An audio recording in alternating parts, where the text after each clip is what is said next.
I don't know anything. Oh, how many schools do you have? No idea. That's not my job. How do you play? No idea. Not my job. How do you? No idea. Not my job. Also, I do that at work, but don't tell them. Can we cut that? Cut that. We should have submitted a ticket. No. So before we start talking about, speaking of esports, before we start talking about the games that everybody's playing and the esports arenas and clubs and teams that you're supporting and growing, is it okay if we check in for a minute first on Alien Earth and what we're watching? Because I did watch episode 2 last night, Mark. Episode 1, the setup is fantastic. I love the... Can I check in real quick? Are you guys, Owen and Matthew, you guys hip to the whole Alien franchise? Like, is that a thing you enjoy? I'm sure that you... I was told it was going to be a Star Wars talk. So well, now there is going to be that. We can do that. Well, now I'm Googling. I watched Alien and Aliens, and watched the whatever. I think I missed 3. I literally skipped like the good one, and watched Alien Resurrection. I was like, okay, I'm done. Then yeah, I think it got kind of bad. Then they went into they did Prometheus or something. What was the one that was? What was the most recent reboot of it? Was it Prometheus? Was it Rami? No, I think it was Prometheus. It was, and it was like, oh, this is like Alien, but kind of a restart of it, and it was okay, but I feel like that was a decent movie, but I haven't watched anything else. And so you guys are watching Alien Earth. I've heard of this. I've heard that people really are enjoying it, and so I hope you're enjoying it too, Rachel. So that's good, It is awesome. Oh, I watched all the Star Wars movies and TVs because you said that we were going to talk about Star Wars, and I watched it all week, 34 hours, and now we're talking about Alien. It's just that I got Rachel on this show. It would have been like there's so much less content if you would have just told me Aliens. That would have been like it's like 4 movies. Yeah, it's not as much, not nearly as much stuff for him to watch. No, I do. Okay, let's bring it back. So, Alien. So this is all from the episode 11 that just went out. It just posted a couple days ago, and I was listening to it. Because I'm gonna use this joke I don't know how many times because I'm running out of time. I only have a few days left. I have a brain tumor, and I couldn't remember where. Are we allowed to joke about that too? Absolutely, milk that joke. Oh, thank God! Absolutely, make it stick out like a thing on your head. It's great. Yeah. I was trying to remember where we had the conversation about Dystopian versus Utopian, and we were talking about Star Wars and Star Trek, and then Emily mentioned Murderbot. I mentioned Alien Earth from because the corporations run everything. There's no the government failed, and the corporations take over. And Firefly. We talked about Firefly a little bit on that, but that's where this kind of whole context for where we wanted to talk about Star Wars and Star Trek came from, and then just kind of veered off into Alien Earth because it was just such a good show. I can do Firefly too. That's fine. Oh, Firefly has been a favorite of mine for so long. I was actually just listening to the theme song in the shower because I have it play on repeat. I love that song. I'm trying to find the music that's just like it. And then they're all like, oh, it's outlaw country. I'm like, that sounds terrible. Then it's like, oh, it's folk music. I'm like, well, that sounds terrible. Nothing is that song. I was just hoping you weren't listening to the Ballad of Jane in the shower. And now Owen knows that I know this show by throwing out the Ballad of Jane. Okay, so I just have one thing to say about Alien Earth for now, and then but I do like the idea of the Star Wars, Star Trek, Dystopian, Utopian, which is I think what Mark wants to talk about.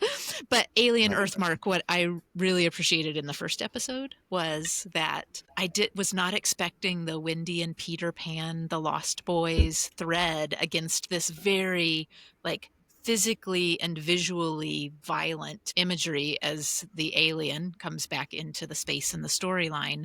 So on episode 1, I'm like, yay, I can watch this at night before going to bed. And then I watched episode 2 before winding down and going to bed last night after I caught up on Discord and the Raindrop account and all of that. It was intense. Does it stay intense for the rest of the first? Oh, yeah. And it's twists and... I'll say this though, and it's not a spoiler. It's not spoilers. I highly recommend watching it, especially if I just made up a new word. You did. I just made up a new word. I saw Aliens in the theater. And I was in middle school.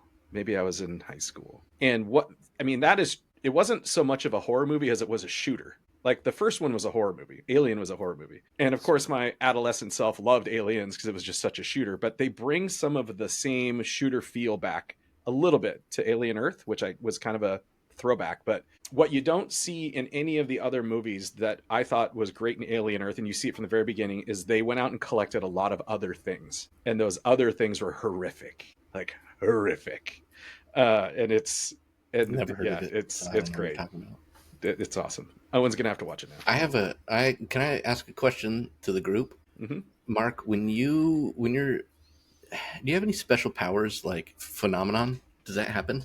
Like personally? Yeah, because of the tumor. Right? Oh yeah, I was. Can you make pencils with your hand? Yeah. Haven't you seen this pen over here? Look at it. Wow. You're gonna lose that, It's too bad. I know.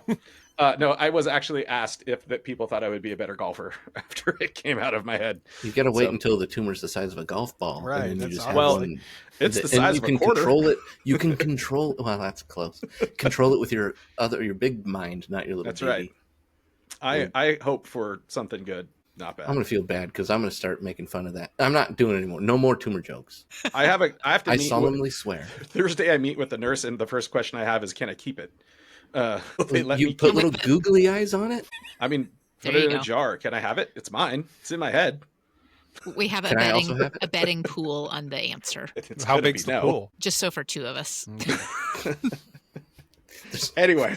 Okay, so Mark, the thing that we want to talk about, let's talk about this just for a few minutes, because then I do want to just turn this over and listen to what's going on in esports. You take possible issue with the idea that Star Wars is dystopian, and that Star Trek is the utopian, if you have to make a binary choice between the two movies and the two opians. Yes and no. So I don't disagree that Star Trek is utopian. I mean, everything about that is set up to be super utopian. Everybody's, holding hands and going out and exploring space and being friends with everybody until you run into some of the nasty stuff out there. But I think that if you look at Star Wars, you're really focusing on, the rebellion that's trying to overthrow the Empire. But the Empire itself, as evil as it is, looks pretty nice. I don't know. Wow, he said it, everybody. Wow. We all heard that. I mean, I was watching Andor, the latest season, which I thought was pretty awesome. And those folks look like they're living large. I mean... Just saying. Okay, for those who are just listening in, when Mark said, I don't know, I have a brain tumor. Empire looks pretty okay. Matthew, Owen, and I. I'm not saying politically it looks okay. Not coordinated. We all did the big lean back with the sucking air look on our faces. I mean, this is what it sounded like. I'm just cut saying. that. Hey, you can't do that. It doesn't work. Okay, so as a recent viewer, Owen, of the Star Wars 9,000 hours of Star Wars. I've read all the books. Yes. What's your take? I never really assumed that either. They don't have to. Okay, it's not binary. It's not dystopian or utopian. I don't know how even anybody would think that it is either, because it's definitely just is the world that we're living in right now a utopia or is it a dystopia? No, it's just topia. That's just life, right? What really is? Oh, I was going to get philosophical. Hold on, I got to adjust. What is utopia? Because I don't think it's realistically ever going to be achieved. The closest may be because they had the TV show called Utopia and then they canceled it mid-season and I'm pretty sure they just had to kick everybody off. But that was fun to watch. They canceled Utopia. Is that like a title for your show? I'm just curious. That's the title of my life. No, I think that okay, I'm gonna say it. Mark, I agree with the Empire thing. It's big government in a big area. It's gonna be messy. It's not gonna cover all the bases, but it does provide some sort of society, right? So there are those governing bodies that keep it in place. Just because every single leader happens to be evil doesn't mean that the system's inherently broken. It just means we need to elect better leadership. I'm sorry, they need to elect better leadership. It's not me. Obviously, it's not me. It's not the system. We just have to try harder. Well, I mean, let's keep our citizens informed in Star Trek Wars, whatever. Keep our citizens informed. Like, try and do better for everybody. And if everyone tries to make everything better, then everything's going to get better. If you have people that are in power that want to take power away from people, man, I'm seriously, I'm talking about Star Wars. I promise. You have someone that takes the power away from people, they are going to be upset, and you're not building towards that utopia. You're building towards, I guess, dystopia, but more like unorganized. Tatooine, Tatooine, wherever. Yeah. Anyway, Matthew, hit us, Matthew. What do you think? Okay, so I will take your premise, and I will try to see what you're trying to say. The premise is, of course, it is a binary choice according to this premise. So we have to decide between the two. Is one a utopia, and is the other one a dystopia because of that premise? So let's go ahead and go with that. The obvious choice is usually, from most people's point of view, will be, well, obviously the one with the higher amount of structure, the higher, because, and while we might say maybe the Old Republic had a high amount of structure, let's ignore that for a moment, because most of the canon of Star Wars is in after the fall of the High Republic. So you have the Empire and I have all that. So let's talk about that time versus generally the time of the Federation and various things in Star Trek, and why. And so that would be, there is more of a structure there for that one. And is the structure more utopia like? Maybe. I don't know. I'm not going to make that argument here. I will say that yes, it does seem like the Empire is bad, because pretty much everything they do is, one way or another, in order to increase their size and power, and in order to do that, they do bad things to lots of people. And let's just put it this way: the people who they're doing these bad things to are definitely not in a utopia. They are definitely being very much, squashed and destroyed, or mined to death, or abused, or slave labor, or whatever the case is. They are being taken into this place of where they are being used in order to make maybe what you might want to call their own, trying to make their own utopia with this authoritarian state. But let's look at the other side just a little bit here. In Star Trek, there's a lot of, well, we made these rules and we're going to make these rules and we're going to follow them. We have this prime directive which we break all the time, this rule they're not supposed to do, and we're going to make sure that we don't go to war, but we're at war with the Klingons, and we're at war with the Romulans, we're at war with everybody. Not the Ferengis, though. No, there's been a war of the Ferengis forever, I believe. It's just like a standing, like, whatever.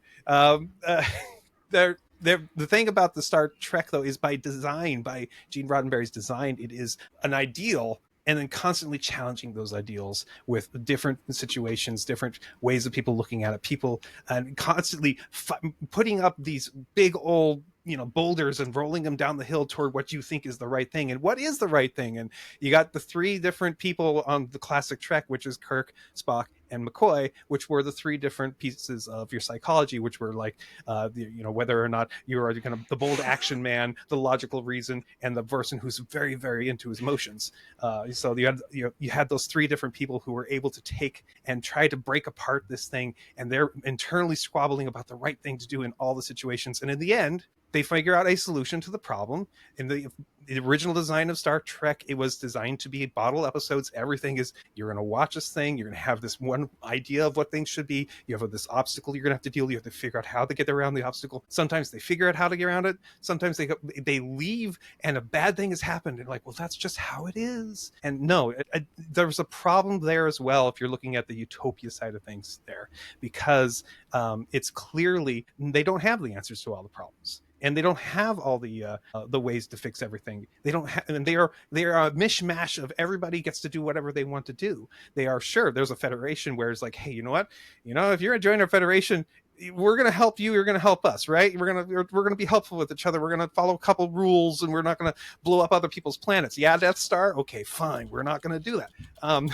But does that exist in Star Wars? I know. Let's talk Star Wars for a little bit here. Star Wars, let's go back to the Old Republic, is actually what you might consider more of a utopia back then. The problem with that is that it's a utopia that is basically governed by a Senate that is pretty useless, and a and a military army essentially, or wing in the Jedi. And the Jedi, unfortunately, are so naive and so stuck up their own butts that they actually cause their own problems in the end. And so it's absolutely not, neither of them are utopias. They're both dystopias, just to tell you. That's the answer. Oh, so Mark, how do we do this? We're like, we'll just have a conversation. So we started with philosophy from Owen, right? Where we settled in. Alderaan was like, what, 2 billion people in the population of the entire universe who, like, they're casualties. It happens. Yeah. So then we move from philosophy to Matthew, then like throwing in the psychology. The guests that we have on this toddler podcast are an embarrassment of riches every single episode. I want to throw a bonus round out here that I didn't brief anybody for. Okay. Same question. Because this one is, I've been thinking about this for an entire week. Dune. Oh, Utopia, obviously. Duh. Well, I mean, seriously. I'm kidding. So seriously, like, well, no, I mean, if you think about it, like, those societies aren't in disarray. I mean, a little bit they are, but, you know, it could be. Like, the Harkonnens, they're great people, I hear. They're just because just because you're a bad person, you know, doesn't mean your society is not utopian. Yeah. Well, except like all the bad, like paint. You know what? I don't.